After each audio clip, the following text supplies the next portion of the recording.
So the Pendinas project is a community archaeology project. It's a partnership between the Royal Commission and Dyfed Archaeological Trust, or the new Heneb Dyfed Archaeology, and it's funded, I should say at the very beginning, by the Heritage Lottery Fund and by Cadw, the Welsh Government.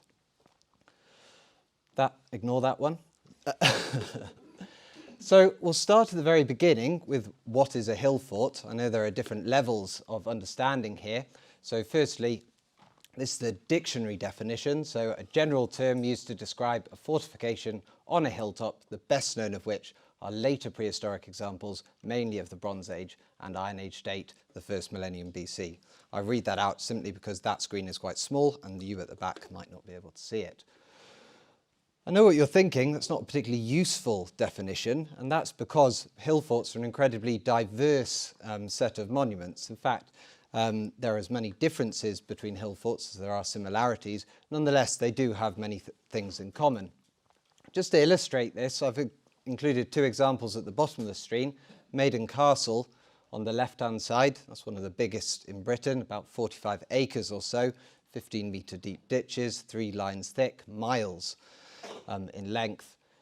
That is one of the most impressive prehistoric monuments we have. On the right-hand side, we have a very impressive monument in its own right. That's Castell Henllys in northern Pembrokeshire. That is formidably defended, but you can see how they would have had different functions, different uses, but nonetheless they share a lot of similarities as well. They're probably settlements at their core. They are defensive. But more than anything, they are nodes in a much wider landscape of settlement activity. They are the central places. When I think of hill forts, I like to think of medieval castles with the market, with the town, all smushed into one. I would also like to start by trying to get out of your heads the idea of the sort of rural ideal. These are not hamlets in any way. These are dirty, smelly, busy places more than anything. The greenness is very much the modern part, I'd like to say. I'd also be remiss if I didn't say that it's a scheduled monument, so that means it's protected by law. Metal detecting has gone on at Pendinas, and that is illegal. It's also a nature reserve, so the whole leave no trace when you do visit the site is quite important. The period we're talking about is the Iron Age, broadly speaking. They do start a little bit beforehand, about 1000 BC or so, and they continue right through the Romano-British period into the post-Roman period, but their main density is certainly in the Iron Age. I know what you're thinking, 43 AD, that's a stupidly specific date for them to stop as a main. That's obviously just the start of the Roman period and the start of history, history simply being when people start writing stuff down, with the flick of Caesar's pen, history begins. In Wales, we have almost more hill forts than any other part in the world. Our hill forts tend to be slightly smaller, but certainly as dense as anywhere. Our main distribution is between sort of 500 and 200 AD, particularly in West Wales. And you can see that there are actually concentrations within West Wales. So the southwest has probably the most in Wales, full stop. We also have other densities, top of the Severn Valley and that sort of thing. Some of that's caused by archaeological bias. Severn Valley is very good for archaeological photography, or aerial photography.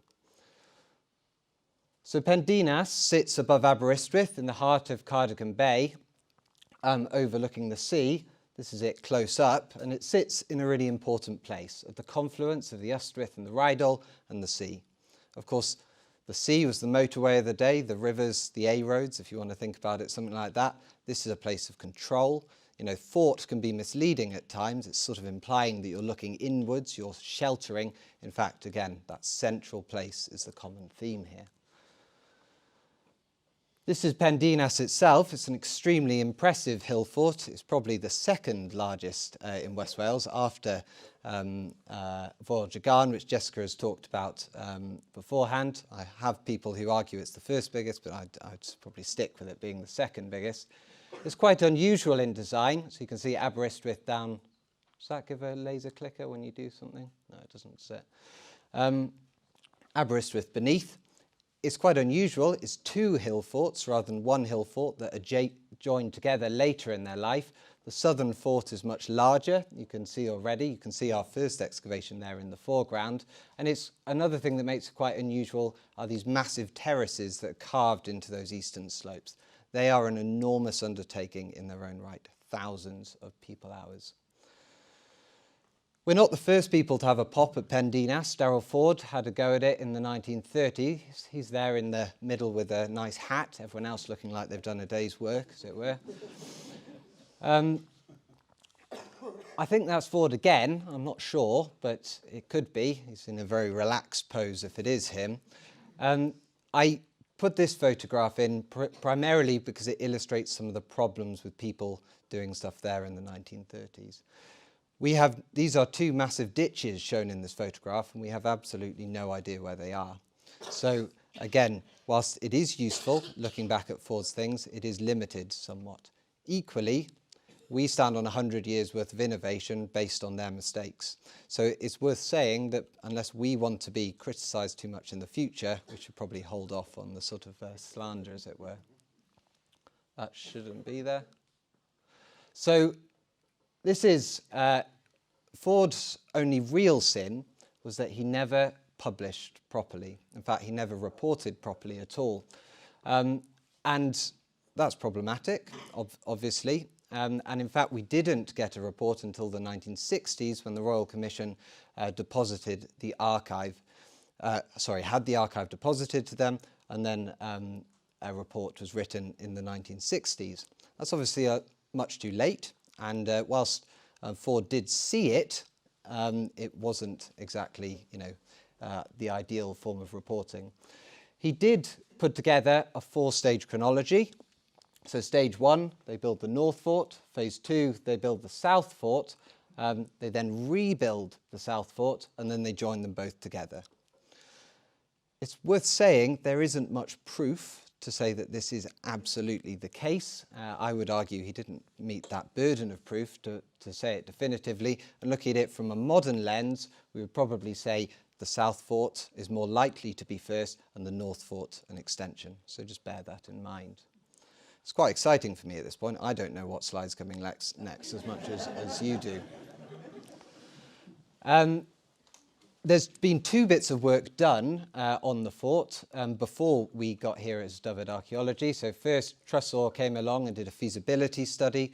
This looked at basically whether a community archaeology project is feasible. I think we can now say it was.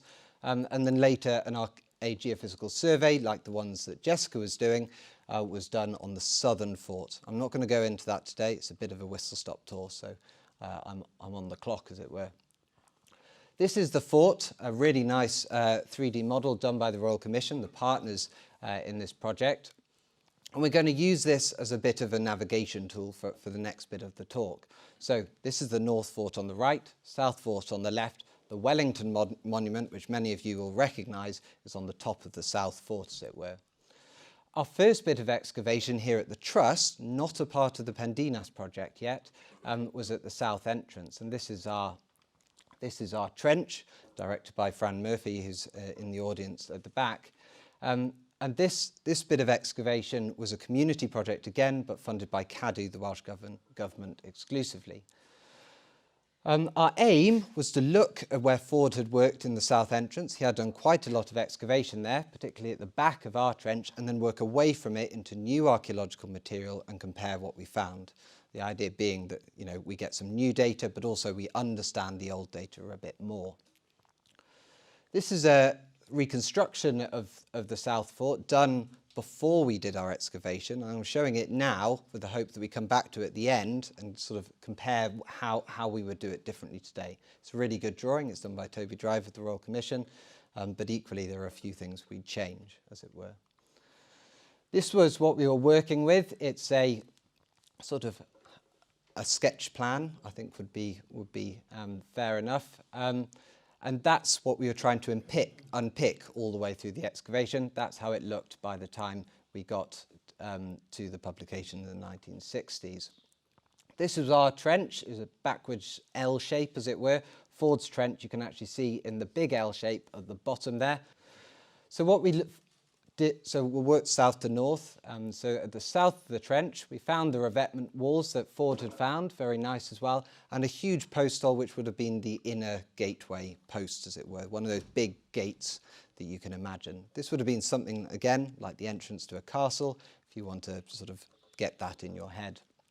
I'm very pleased to find this because we weren't sure what we were going to find or where Ford stopped, as it were. And actually that will give us a really good idea with dating, when this all happened. We also found that revetment walling that Ford found. Beneath the lumpy bumps that you see today, there is actually big walls. It's not sort of sloping ramparts. This was a walled enclosure, which does make it somewhat unusual.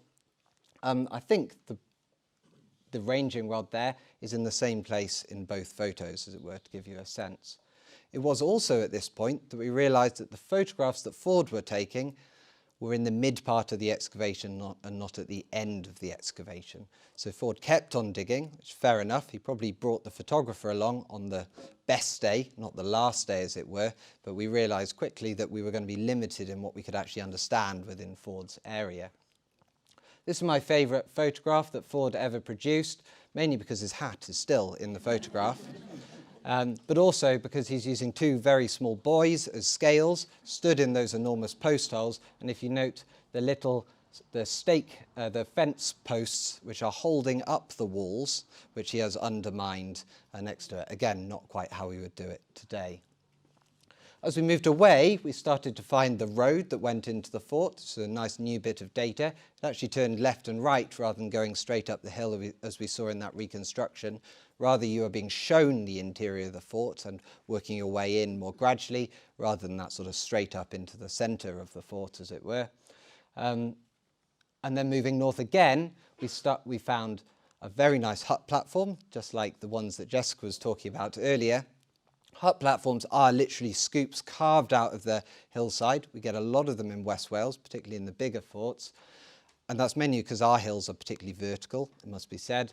But they are really nice things. And one thing that is really nice about them is it preserves things very well, because it's in the lee of the hill, you get lots of gunk on top of them, and that preserves the floor surfaces and things that would otherwise be wiped away by ploughing. This one was very nice. It had a stone-lined drain that went all the way through the middle of it, curving with the bedrock slope. The photograph on the left just shows how 3D this site was. The tent is at the top there. We all had very sore ankles at the end of this excavation, it would be fair to say. Here it is again, with the floor surface just lapping over the top of it. So this would have been completely hidden. It's worth saying we did this excavation in September. This drain started working in the final week of the excavation. It was seriously soggy on top of a Welsh hill at this point. But no, a very nice thing indeed. And the environmental remains that we will get from those floor surfaces are really, really exciting. The top of the L, as it were, was just a very narrow trial trench. This was looking just to see what was in that top one. And we weren't trying to understand it properly, but just trying to compare it with the one we saw earlier on. And basically, do they compare? No. They were quite different at the starting point. This one had many more structural remains, which is very nice to see, but also, so here, for example, you've got a big post hole in the foreground, you've got drains running through the mid-ground. It's one of the big post holes at one end, so again, chiselled into the bedrock, very well constructed. And we also fantastically had some finds. Now the Iron Age, if you're into treasure hunting, is not the time for you, it must be said. That is a big Iron Age assemblage there, those three circular things.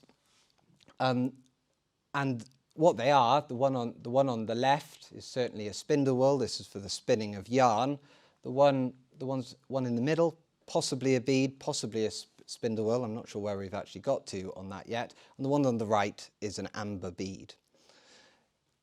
And just to give you a sense of how much people are trading and moving around during this time, that the nearest good source of amber is the Baltic. This is the people who are moving continents, not just countries, on quite a regular basis. We also did a little bit of geophys The important thing to do is thank the volunteers, remembering that, of course, the community aspect of this project is as big as the archaeological research questions. These were the people who got to the end of the dreadful week of backfilling.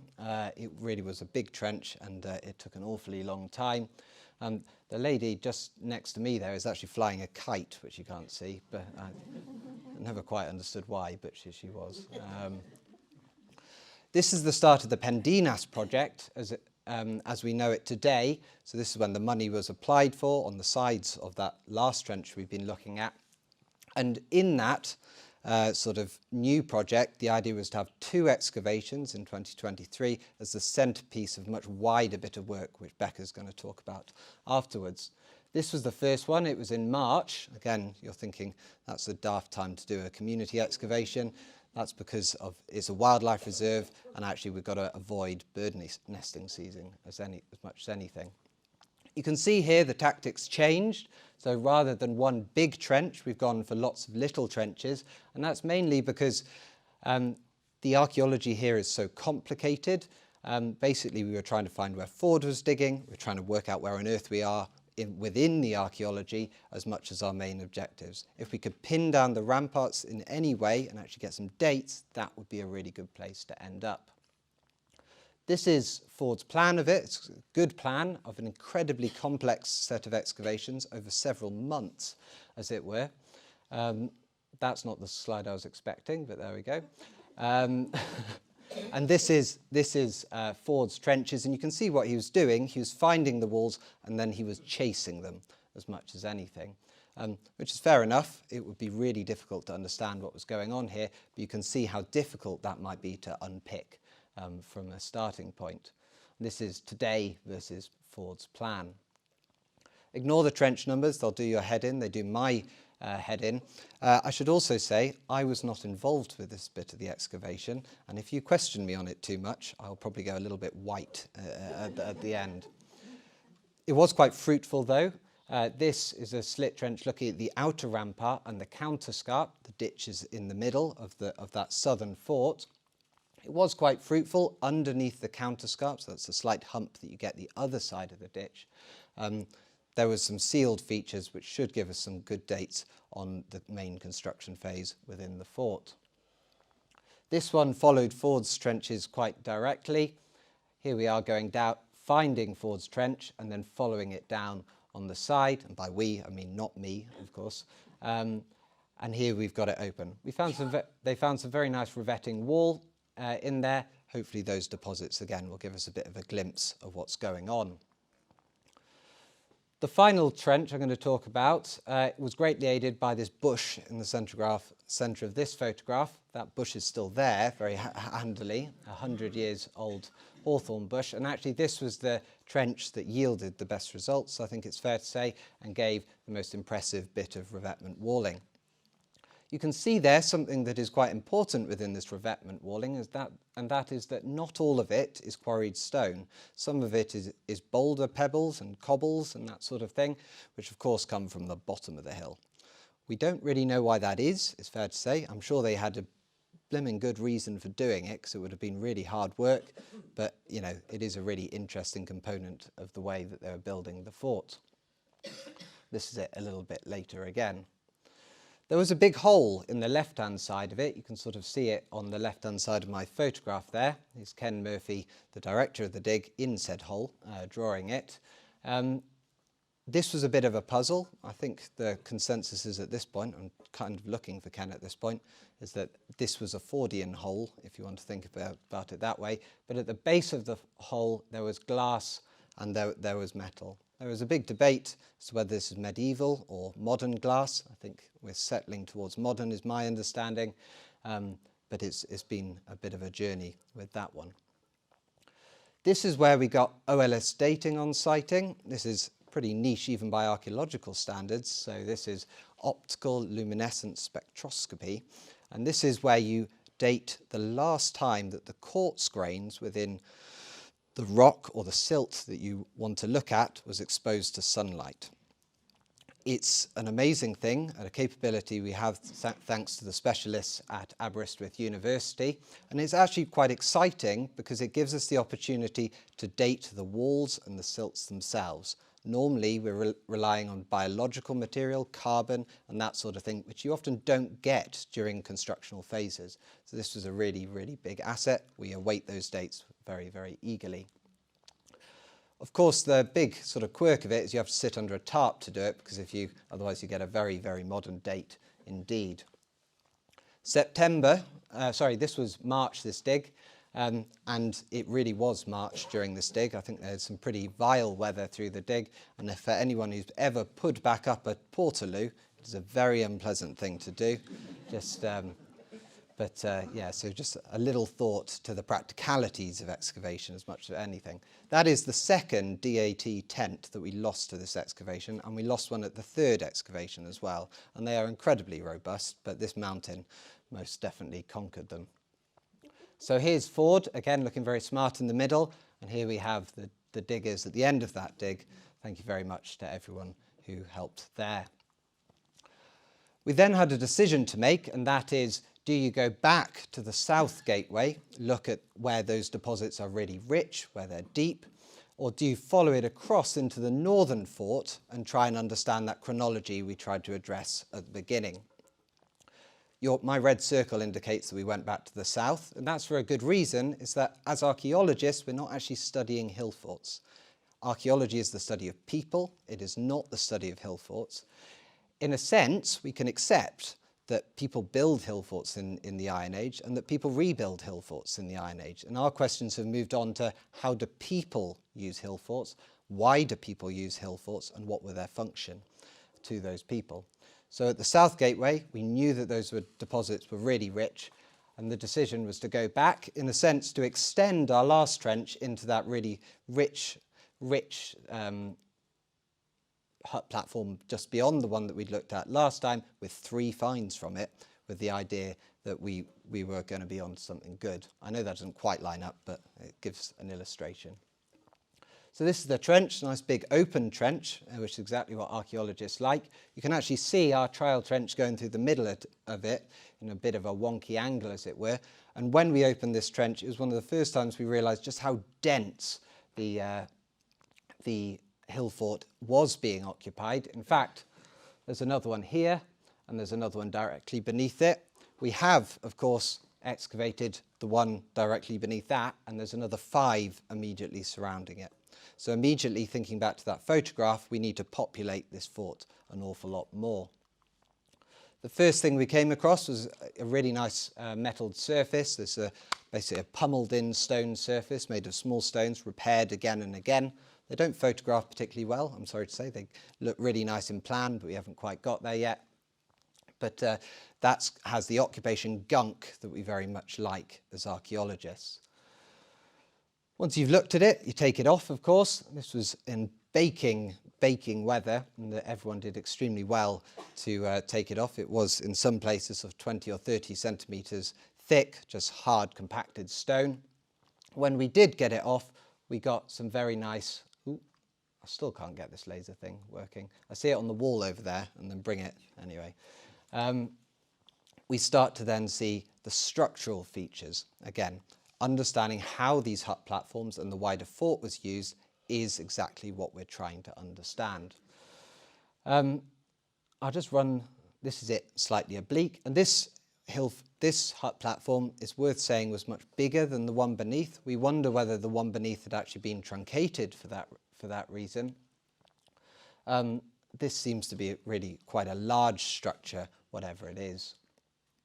We had all of the things you might expect, really nice post holes. These are the packing stones you see upright. This is the same one in different phases of its excavation. This one had been rebuilt halfway through, so this bit at the top here, that's an early post hole. It's then refilled again, so that's probably how it would have looked when it was being used. The big stones obviously were wedged in to keep it upright. These were quite deep, these post holes. Again, it was a Westphalian hill, and there's a reason why we've got secure footings. It was actually a bit wetter in the Iron Age, to put it in perspective. You will notice that you can't see much of a round house or anything like that in that. These big holes are all post holes pretty much. And actually, I think by the end of the excavation, we were preferring an interpretation where rather than a hut on a platform, this is a hut platform, i.e. it's sort of an integrated structure, as it were, using that bedrock scarp behind it as the back wall of it. So rather than that sort of traditional Iron Age structure that you're all imagining, something slightly more sort of embedded into the hillside. Again, a very good structure for the conditions they're living in. We had a lot of drainage going on. Again, it's West Wales on a hill, as it were. One that goes all the way around the outside, very nice as well, and then a sort of trapezoidal one just on the side, which probably replaced it later on in its life. You should also notice that there's a little trench on the right-hand side. That was a Fordian intervention as well, that we didn't know was there in the first place. That drain turned into a stone-lined drain above and actually sort of went around the one beneath it. And we also had the sort of general debris that you would expect from this kind of general occupation stuff. This is the little finger trenches that go off the bottom. Looking at that lower one, this was just to establish whether it was a hut platform or not. We established that it is, as it were, but we didn't go any further than that. OLS dating came back. Very helpful again. It was a gale in this particular example. I think the people under the tarp were happier than the people over the tarp, as it were. And you can see there at the end of the excavation that we had basically completely emptied that hut, which is a really nice place to be. My final thanks to the volunteers and the staff. Becca there on the right-hand side is going to tell you a little bit more in a second. But I've just realised Toby's drawing is not in here for the second time, which is supposed to be, but there we go. But just to think about how we would change that drawing we saw right at the beginning. We would probably change the entrance, we'd probably make it bigger, more impressive. As I said, we would see banks of houses, almost a beehive across that, certainly the southeastern part of the fort, and that road spanning either way and turning into the fort, being shown those banks of houses. This is something about power, it's about, cultivating a great sense of, what a fort is on your way in, as it were. So yeah, my final thanks to the volunteers, Ken, of course, who was the project lead on the entire project, and Becca, because who you're going to hear from now. So what's next? Well, environmental sampling is still to come. They're off in the labs at the moment being looked at, and the scientific analysis that comes with that. Carbon-14 dating will be a big part of putting it back together, as well as that OLS dating. We will then report, I hope, in the coming years, and hopefully reconstruct. In fact, that's ongoing at the moment. The publication will be two parts. Hopefully there'll be a public document and sort of an academic document. I know the public document is already started. And we've been back this winter doing geophysical and topographical survey. The final thing, of course, is the community work, which I'll hand over to Becca now to tell you a little bit about.